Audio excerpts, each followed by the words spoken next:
So scroll back 3 years. These were the phones we used to get for $300. The Galaxy J7, the Oppo F1s, and the Vivo V5. And back then, getting a high-end device meant you're getting AMOLED displays and powerful processors and top-of-the-line cameras. But today, things are totally different. You don't need a high-end device to play high-end games, and you don't need a high-end device to click good pictures. Why am I saying this? Well, mid-rangers have come a long way, and let's face it, while we all may want a high-end device, we cannot always afford them. And so mid-rangers are the next best thing. With mid-rangers getting so popular and with so much competition in that price segment, mid-rangers are getting very close to flagships. So today I will be talking about one such phone, the Realme X.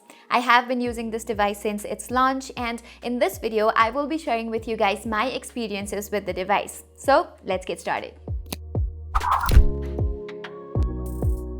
So starting off with the design, Realme has worked on it and actually worked on it very well. And I have to say that I love this off-white color. The build is plastic all over with metal looking frames, but that is plastic too.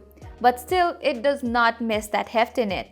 It looks premium and the feel on hands is surprisingly good. The back has this minimal approach with just the cameras and the Realme branding arranged vertically. The power button resides on the right and the volume buttons are placed on the left. They are easily reachable and fairly tactile, so things are good on that part. The phone does not miss a headphone jack, so no complaints on that part either. Just beside the headphone jack, you get the USB-C port and a single firing bottom speaker, which I will talk about later. Up top, you get a motorized pop-up selfie camera following the trend of 2019 smartphones. And as far as the durability of it goes, Realme has assured that this one comes with fall detection and protection features. I tried dropping it intentionally to test it, and the fall detection really works. I'm not surprised though, because this feature works on all the phones which have it. Also, it's made of sapphire glass that helps prevent scratches, and in my use, there's been nothing to worry about. The only downside to this design is that the phone is huge, and I am a person who is into compact phones, so I've had to adjust a little. It might not be the same for you though. Also, I have this white color which makes smudges look less prominent, so I've not had to spend much time cleaning it. Overall, if I had to judge this design, it looks good to me, and I would also love to know what you guys think about it, so feel free to drop a comment below. Now, display is one of the best things about it. It's a Super AMOLED panel measuring at 6.5 inches, and damn, it looks good. And thanks to the pop-up camera and very less bezels surrounding the display, you get a clean screen with nothing hindering the looks of it. So watching movies and playing games has been a great experience. Also, with Sacred Games just around the corner, you might be eagerly waiting for it. So yes, this phone has Widevine L1 certification, so you can watch Netflix contents at highest of resolution. As for the sunlight legibility, the display is sufficiently bright outdoors. However, you can't expect crystal clear vision under direct sunlight though.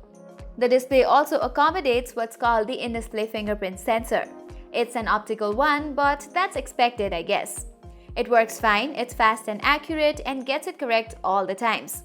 I even tried unlocking it with wet hands and it did unlock, so this was my go-to unlocking method, always. Talking of unlocking, there is Face Unlock feature 2 here done through the pop-up selfie camera.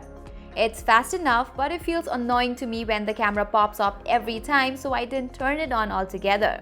But this is a matter of personal preference. There is also an always-on display feature here, but it only shows you the clock, date, and battery percentage on the lock screen. I find it useful, but not useful at the same time.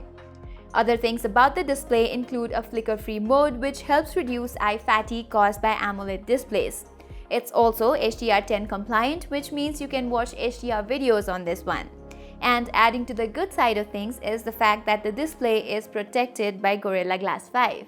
So overall, I have to say that the display did well on my tests. It's a solid thumbs up in this department. On the performance side, what we get with the Realme X is the Snapdragon 710 chipset. And lately, there have been a lot of comparisons of the Realme X with the Redmi K20, which, as we know, features a more powerful Snapdragon 730. Snapdragon 710 is a step below the 730, but in real-life usage, honestly, there is not a table-turning difference. Yes, the 730 is more energy efficient, utilizes better cryo cores and offers a faster GPU, but again, if you consider the prices of these phones and compare the difference in performance, you will realize that the Realme X is actually not a bad deal. I played PUBG in high settings with almost stutter-free experience. I didn't face any heating issues after gaming or doing intensive tasks either. Multitasking was fine, app opening and transitions are smooth too. My everyday tasks ran well and I am pretty happy with the price to performance from the Realme X. But yes, if Realme had used the Snapdragon 730 chipset here, the price would have gone higher for sure. As even Manu Jain in his statement to Gadgets 360 clarified that the Redmi K20 is priced higher because of the inclusion of the 730. Talking about memory options, you get two memory variants. One with 4GB RAM and 128GB storage and the other with 8GB of RAM and 128GB storage. And no matter which variant you choose, you get flagship-grade DDR4X RAM and UFS 2.1 storage. And if you are confused which variant to choose, I think the 4GB variant is a better value proposition. Also, 128GB is the max you can get in this one because there is no micro SD card slot in here. But like I always say, 128GB is good enough storage, at least for me. Now let's talk about the software side of things.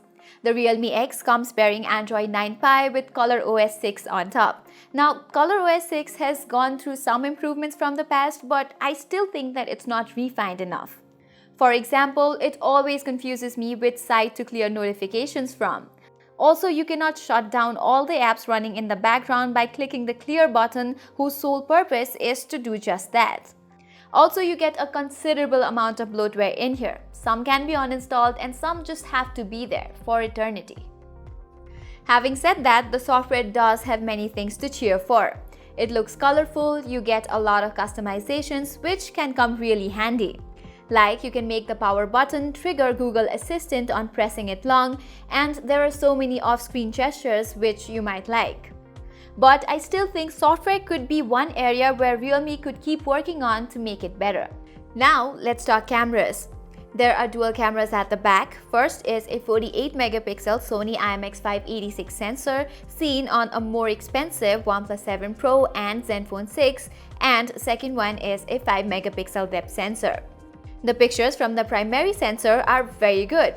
The details on them are on point, the colors look good as hell, and impressively, the HDR works very well. Just look at this picture I took against harsh sunlight, and it turned out to be so good. Also, the macro shots are just great. Look at these images. Aren't they amazing?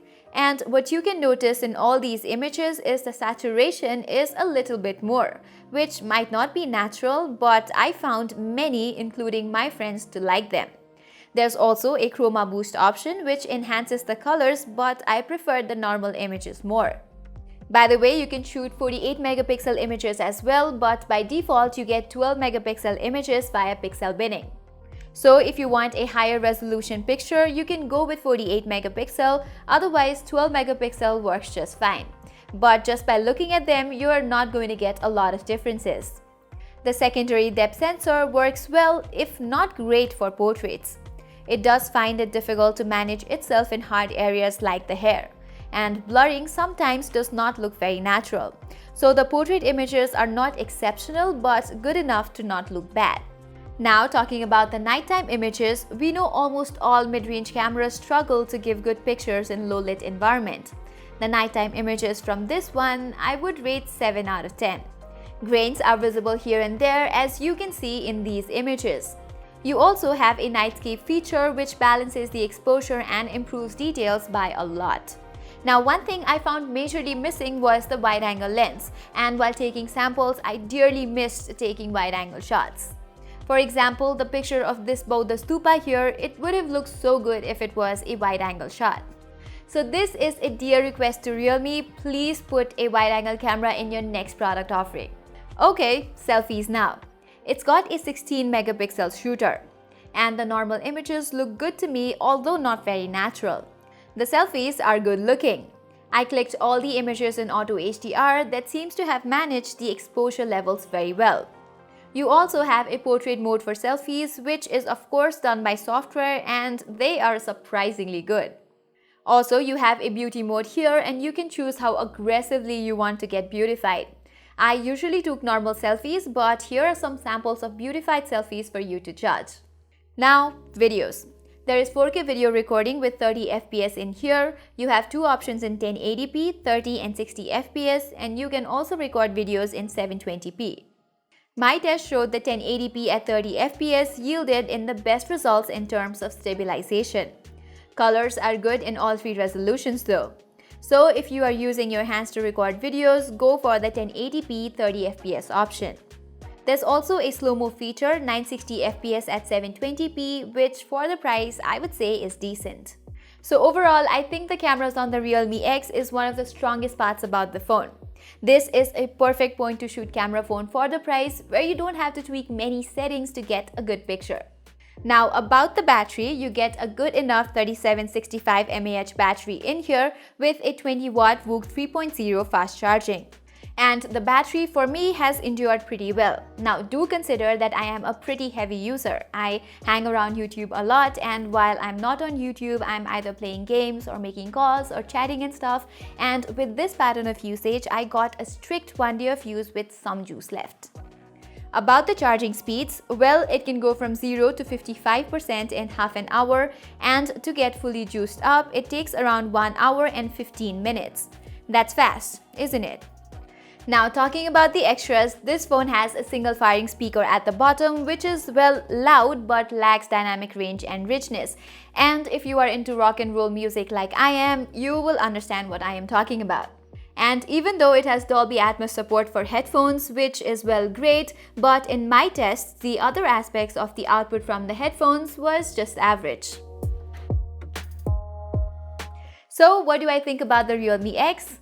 Well, it's an excellent phone for the price.